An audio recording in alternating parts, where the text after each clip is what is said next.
Hello दोस्तों, एक बार फिर से आपका चाणक्य एकेडमी के ऑनलाइन चैनल पर आपका स्वागत है। मैं प्रमोद कुमार आज लेकर के आया हूँ 2018 में इम्पॉर्टेंट क्वेश्चन जो आए थे, प्रीवियस एग्जाम में क्वेश्चन आए। तो टाइम वेस्ट ना करते हुए हम क्वेश्चनों की ओर बढ़ते हैं। तो हमारा पहला क्वेश्चन है कि भारत के संविधान का अनुच्छेद 66 का संबंध किससे है। यानी कि आर्टिकल जो हमारा 66 है 66, उसका संबंध किससे है। तो इससे पहले हम एक बात करते हैं, देश में जो दूसरा सबसे बड़ा पद होता है हमारा वो उपराष्ट्रपति का होता है। इस पद को हमने अमेरिका से लिया है और उपराष्ट्रपति का आर्टिकल 66 में उपराष्ट्रपति का चुनाव होता है। हालांकि जो उपराष्ट्रपति हमारा 63 में है। उपराष्ट्रपति सभापति के रूप में काम करेगा, वो आर्टिकल 64 कहता है।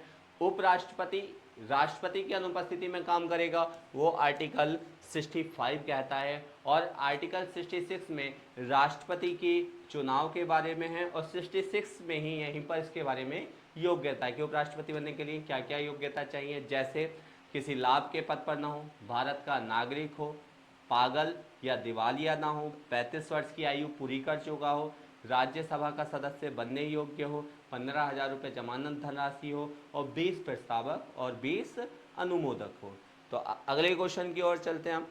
अगला क्वेश्चन है हमारा, सीरिया की राजधानी क्या है। तो एक बात आप ध्यान रखना, यूपीपी के अंदर एक मुद्राएं और एक राजधानी, ये बहुत ही इंपॉर्टेंट है।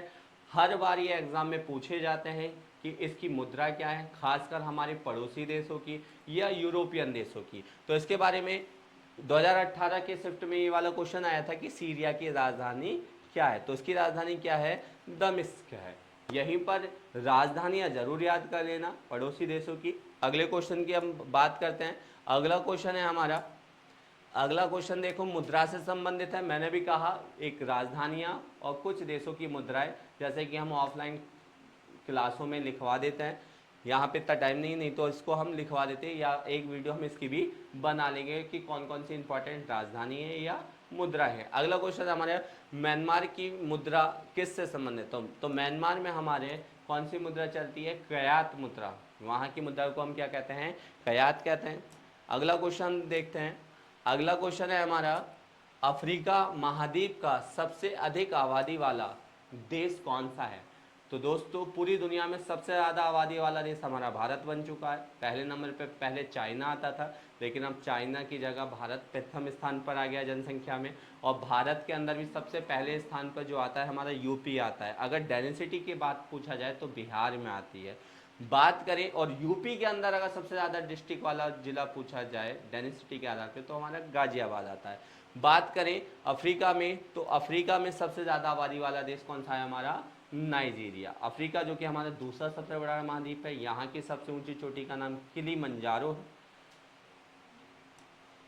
और अफ्रीका महाद्वीप में एक और बात याद रखना, एकमात्र महाद्वीप जिसमें कर्क रेखा, मकर रेखा और भूमध्य रेखा यानी कि tropical of cancer, equator line और कैप्रिकॉन, ये तीनों होकर के गुजरती हैं। अगला क्वेश्चन है हमारा, अगला क्वेश्चन कहता है निम्नलिखित में से कौन सी नदी बंगाल की खाड़ी में नहीं गिरती है। तो कई बार ये एग्जाम में क्वेश्चन आता है कि निम्नलिखित में से कौन सी नदी बंगाल की खाड़ी में गिरती है या नहीं गिरती है। तो क्वेश्चन नहीं गिरती है, जैसे हमारा कावेरी गिरती है, कृष्णा गिरती है, गोदावरी गिरती है। कौन सी नहीं गिरती, नर्मदा नहीं गिरती है। अगर आपसे पूछा जाए कि बंगाल की खाड़ी में कौन कौन सी नदी आकर के गिरती हैं, तो हमारा पहला गंगा हो गया, गंगा गिरती है ब्रह्मपुत्र के साथ मिलकर।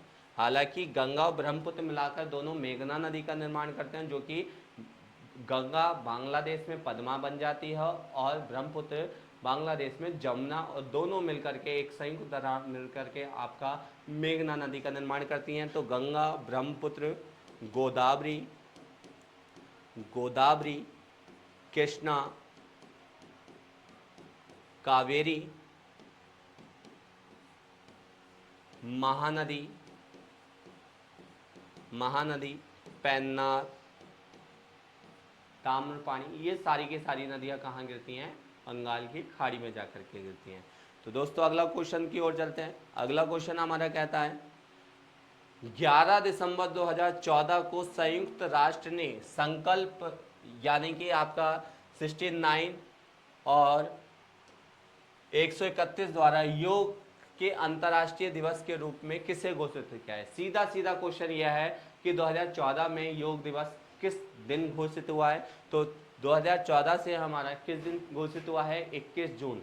21 जून का क्वेश्चन एक और याद रखना, भारत का सबसे बड़ा दिन होता है, क्योंकि इस दौरान हमारी जो ट्रॉपिकल ऑफ कैंसर यानी कि कर्क रेखा पर सूर्य का प्रकाश सीधा सीधा लंबवत पड़ता है। तो सबसे बड़ा दिन भी है भारत का, यह उत्तरी गोलार्ध का सबसे बड़ा दिन है, और इसी दिन हम योग दिवस के रूप में मनाते हैं। अगला क्वेश्चन है हमारा, अगला क्वेश्चन कहता है किस संशोधन ने संसद और राज्यों के बीच विधानमंडल पर माल और सेवा कर को नियंत्रित करने वाले कानून बनाने के लिए एक साथ शक्ति प्रदान की। तो दोस्तों ये को बहुत ही ज़्यादा इंपॉर्टेंट है, इसको तो आप डिटेल में पढ़ना। सीधा सीधा पूछा जाता है, वस्तु एवं सेवा कर यानी कि जीएसटी जब संसद में गया था तो कौन से नंबर का बिल था और कौन से नंबर का संशोधन था, या इसके बारे में पूरा कि कौन से पहला देश था जीएसटी लागू करने वाला। तो याद रखना, संशोधन यानी कि संविधान में अगर कोई भी परिवर्तन होता है तो हमारा क्या कहलाता है, संशोधन कहलाता है। और संशोधन करने का अधिकार जो होता है वो हमारी संसद के हाथ में होता है। और संसद में भी कैसे होता है, विधेयक के माध्यम से होता है। किसके माध्यम से होता है, विधेयक जिसे हम इंग्लिश में बिल कहते हैं। बिल जैसे मान लो संसद है, संसद के अंदर कोई बिल गया यानी कि विधेयक गया संसद में, विधेयक गया और वो पास नहीं हुआ। पहले नंबर का गया, पास नहीं हुआ। दूसरा गया, दूसरे नंबर का बिल गया, पास नहीं हुआ। तीसरे नंबर का बिल गया और वो पास हो गया। तो दोस्तों संशोधन कौन से नंबर का हुआ संविधान में, पहले नंबर का, और बिल कौन से नंबर का गया, तीसरे नंबर का। तो बिल्कुल सेम यही बात है कि जो हमारा ये जीएसटी वाला बिल था 2014 में, तो ये बिल के रूप में कौन से बिल के रूप में गया, 122वें नंबर का बिल गया। और संशोधन जो माना गया वो हमारा संशोधन 101 माना गया। संशोधन नंबर कौन सा माना गया, संशोधन 101, बिल नंबर 122। यानी कि इससे पहले 122 में से 101 गए, यानी कि 21 बिल संसद में गए तो, लेकिन वो पास नहीं हो पाए। ध्यान रखना, संशोधन करने के लिए 2/3 दोनों सदनों का, राज्यसभा का भी 2/3 और लोकसभा का भी 2/3 का होना जरूरी होता है। इसलिए याद रखना दोस्तों, अभी तक हमारे 128 विधेयक संसद जा चुके हैं और जिसमें हमारे 106 संशोधन हुआ है। 106 संशोधन 2023 में हुआ, जिसमें राज्यसभा, लोकसभा, विधानसभा, विधान परिषद में महिलाओं को 1/3 का आरक्षण दिया गया है। अगले क्वेश्चन की ओर चलते हैं। अगला क्वेश्चन है हमारा, निम्नलिखित में से कौन सी नदी यमुना की सहायक नदी नहीं है। तो बात करते हैं, केन सहायक नदी है, बेतवा भी है, चंबल भी है, कल्याणी नहीं है। कई बार एग्जाम में पूछा जाता है कि यमुना की सहायक नदी कौन कौन सी है। तो यमुना की सहायक नदी अगर हम बात करते हैं तो सिंध है, हनुमान गंगा है, कुंटा है, केन, बेतवा, चंबल, ये सारी की सारी, हिंडन, ये सारी की सारी नदी किस में आके मिलती है, यमुना में मिलती हैं। और यमुना इलाहाबाद के पास जाकर के गंगा से संगम कर देती है। और गंगा की सबसे लंबी सहायक नदी है यमुना, जो कि हमारा उत्तरकाशी जिले में, उत्तराखंड के उत्तरकाशी में एक बंदरपुंछ नामक जगह पड़ती है, वहां से इस नदी का उद्गम होता है। बात करते हैं अगला क्वेश्चन की। अगला क्वेश्चन है हमारा, उत्तर प्रदेश में निम्नलिखित में से कौन सा जिला बुंदेलखंड का क्षेत्र का हिस्सा है। तो दोस्तों जो हमारा भारत यूपी में जो दक्षिण भारत का हिस्सा आता है वो हमारा बुंदेलखंड कहलाता है। बुंदेलखंड का कुछ भाग मध्य प्रदेश में आता है। भारत में अगर ज़्यादातर पूछा जाता है कितने, भारत में लगभग 7, यूपी में 7 जिले ऐसे हैं जो कि हमारे बुंदेलखंड में आते हैं, जिसमें से हमारा इसके अंदर महुआ है, उसके अलग झांसी हुआ, ललितपुर हुआ, आपका बांद्रा हुआ, चित्रकूट हुआ, चंदौली हुआ, ये सारे के सारे किसके अंतर्गत आते हैं, बुंदेलखंड का हिस्सा आते हैं। बात करें, अगला क्वेश्चन है हमारा, अगला क्वेश्चन कहता है भारतीय रिजर्व बैंक की स्थापना कब हुई थी, यानी कि आरबीआई की स्थापना कब हुई थी। भारत में जो सबसे बड़ा बैंक है उसे हम आरबीआई कहते हैं। आरबीआई की स्थापना अगर बात करी जाए तो आरबीआई की स्थापना 1 अप्रैल 1935 में हुई थी। हमारा आरबीआई जो मुख्यालय है वो इसका मेन ब्रांच जो है हमारी मुंबई में है। बात करते हैं अगला क्वेश्चन। अगला क्वेश्चन है भारत के संविधान का निम्नलिखित में से कौन सा भाग नागरिक से संबंधित है। बात करें भाग 4 राज्य के नीति निर्देशक से संबंध रखता है। भाग दो किससे संबंधित रखता है, नागरिकता से रखता है, जो कि संविधान में आर्टिकल 5 से लेकर के 11 है। आज 5 से लेकर के 11 है जो नागरिकता के बारे में बताता है। जैसे आर्टिकल 5 संविधान के प्रारंभ में नागरिकता कहता है, 6 पाकिस्तान के प्रवचन होने के लिए, 7 पाकिस्तान से आने वाले व्यक्तियों को नागरिकता, 8 विदेश में रहने वाले व्यक्तियों को नागरिकता का अधिकार, 9 कहता है विदेशी नागरिकता अपनाने पर भारत की नागरिकता समाप्त हो जाएगी। आर्टिकल 10 कहता है नागरिकता के अधिकारों को बनाए रखना, और आर्टिकल 11 कहता है हमारा संसद विधि के माध्यम से नागरिकता दे सकती है अथवा ले सकती है। बात करते हैं, फिर से अगले स्लाइड की ओर जाते हैं, अगले क्वेश्चन की ओर जाते हैं। अगला क्वेश्चन हमारा कहता है भारत के संविधान के अनुच्छेद 24 के तहत वर्ष से कम आयु के बच्चों को किसी कारखाने में काम करने के लिए नियोजित नहीं किया जा सकता। यानी कि सीधी सीधी बात ये कहता है कि कारखानों में संविधान के आर्टिकल 24 के अंतर्गत कितने कम उम्र के लिए नाबालिग माना जाता है। तो दोस्तों ज़्यादातर नाबालिग जो माना जाता है हमारा 18 से कम में माना जाता है, लेकिन आर्टिकल 24 के तहत 14 वर्ष से कम काम करने वाले बच्चों को उसमें क्या कहा जाता है, नाबालिग माना जाता है। ऑप्शन में कई बार 18 मिल जाता है, लेकिन ये ऑप्शन 2018 के अकॉर्डिंग है, जो 2018 में ये क्वेश्चन यूपी पुलिस में आया था। बात करें ये है किस प्रकार का अधिकार, तो दोस्तों मूल संविधान में हमारे 7 मौलिक अधिकार थे, वर्तमान में हमारे 6 मौलिक अधिकार हैं। पहले समता का अधिकार जो कि 14 से 18 है, दूसरा स्वतंत्रता का 19 से 22 है, तीसरा है शोषण के विरुद्ध अधिकार। कौन सा अधिकार, विरुद्ध शोषण के विरुद्ध अधिकार, जो कि आर्टिकल 23 और 24 कहता है। आर्टिकल 23 में है जबरदस्ती काम ना करवाना, या काम कराने पे पैसे ना देना, या तुम्हारा मनुष्य का क्रय विक्रय रखना, लेकिन 24 कहता है नाबालिग बच्चों के काम करने पर रोक है। तो हमारा तीसरा प्रकार का ये अधिकार है शोषण का अधिकार। चौथा अधिकार हमारी धार्मिक स्वतंत्रता का अधिकार, जो कि आर्टिकल 25 से लेकर 28 है। पांचवा है हमारा शिक्षा एवं सांस्कृतिक अधिकार, जो आर्टिकल 29 से लेकर 30 है। और छठा है हमारा संवैधानिक उपचारों का अधिकार, जिसे संविधान की आत्मा किया है डॉक्टर बी आर अम्बेडकर द्वारा, जिसके हमारे अंतर्गत 5 रिट जारी होती हैं। तो इसमें हमारा किस एज को 14 से कम को माना है। अगला क्वेश्चन देखते हैं।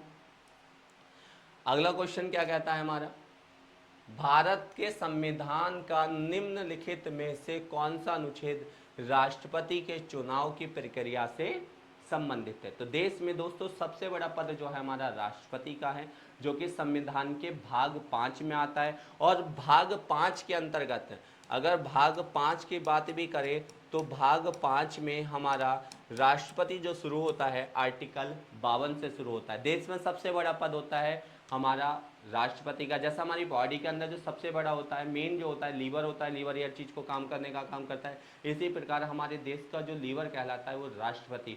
और राष्ट्रपति ध्यान रखना लीवर को सही करने के लिए क्या पी जाती है, लीवर 52। तो इसी तरीके से एक लॉजिक से याद रखना कि राष्ट्रपति किस आर्टिकल में आता है, 52 में आता है। बात करें 52 में राष्ट्रपति के पद के बारे में है, 53 में इसका कार्य एवं शक्ति के बारे में दिया जाता है, 54 में निर्वाचन की रीति, मतलब इसके चुनाव की प्रक्रिया है कि कैसे चुना जाता है, कौन कौन वोट डालते हैं। जैसे इसके अंदर राज्यसभा, लोकसभा, विधानसभा, दिल्ली और पांडिचेरी विधानसभा के केवल निर्वाचित सदस्य भाग लेते हैं।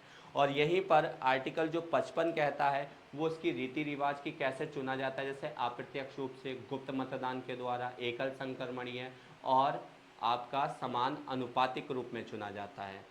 बात करते हैं इसी में 55 के बाद में 56 का संबंध राष्ट्रपति का कार्यकाल से, कि राष्ट्रपति का कार्यकाल 5 वर्ष होता है। 57 में है कि राष्ट्रपति कितनी बार बन सकता है, तो इसकी कोई सीमा तय नहीं। 58 + 59 में दोनों की योग्यता है। 60 में, आर्टिकल 60 में नियुक्ति है। इसकी नियुक्ति, राष्ट्रपति की नियुक्ति जो करता है सुप्रीम कोर्ट का मुख्य न्यायाधीश करता है, और राष्ट्रपति अपना त्यागपत्र उपराष्ट्रपति को देता है। और आर्टिकल में बात करें तो सबसे ज़्यादा आर्टिकल जो राष्ट्रपति से संबंधित है वो है आर्टिकल 61, जिसमें राष्ट्रपति को हटाने की प्रक्रिया, जिसे हम महाभियोग कहते हैं, हमने अमेरिका से लिए। और एक और आर्टिकल पूछा जाता है क्षमादान की शक्ति। आर्टिकल 72 के अंतर्गत राष्ट्रपति किसी की मृत्यु को क्षमा कर सकता है। राज्यपाल को भी क्षमादान की शक्ति है, लेकिन मृत्यु की नहीं है, यानी कि फांसी की नहीं है। फांसी की सजा केवल कौन माफ कर सकता है? आपका राष्ट्रपति। दिल कितनी बार धड़कता है हमारा? 72 बार। और धड़कनों को लौटाने का काम कौन कर सकता है? राष्ट्रपति। किस आर्टिकल के तहत? 72 के तहत। इस तरीके से एक लॉजिक बना के याद रखोगे तो बहुत सी चीज़ें बहुत लंबे समय तक याद रहती हैं। अगला क्वेश्चन देखते हैं। अगला क्वेश्चन है हमारा, निम्नलिखित में से कौन भारत में पहली बार लोकसभा का उपसभापति बना? तो कई बार पूछा आता है सभापति कौन होता है, तो राज्यसभा जो कि आर्टिकल 80 के अंतर्गत है, तो सभापति के रूप में हमारा उपराष्ट्रपति काम करता है। उपराष्ट्रपति के नीचे उपसभापति होता है, उससे नीचे हमारा महासचिव होता है। अगर उपराष्ट्रपति किसी कारणवश राष्ट्रपति का काम करता है तो सभापति का काम उपसभापति करता है। तो देश में जो पहले सभापति बने थे, यानी कि देश के पहले जो राष्ट्रपति होंगे वही हमारे सभापति बने थे। यहाँ पे क्वेश्चन आता है कि हमारे पहले उपसभापति कौन थे? तो हमारे देश के पहले उपसभापति अनंतसामी अयंगर थे। ठीक है, बात करते हैं अगला। सॉरी, ये लोकसभा है। लोकसभा के अंदर अध्यक्ष होता है। लोकसभा में सबसे बड़ा पद अध्यक्ष होता है। मैंने राज्यसभा का बताया। लोकसभा जो कि आर्टिकल 81 में, इसको याद करने का तरीका सरल है। सरल 7 से संसद 79, राज्यसभा 80 और लोकसभा 81 है। अगले क्वेश्चन की ओर चलते हैं। लास्ट क्वेश्चन है हमारा,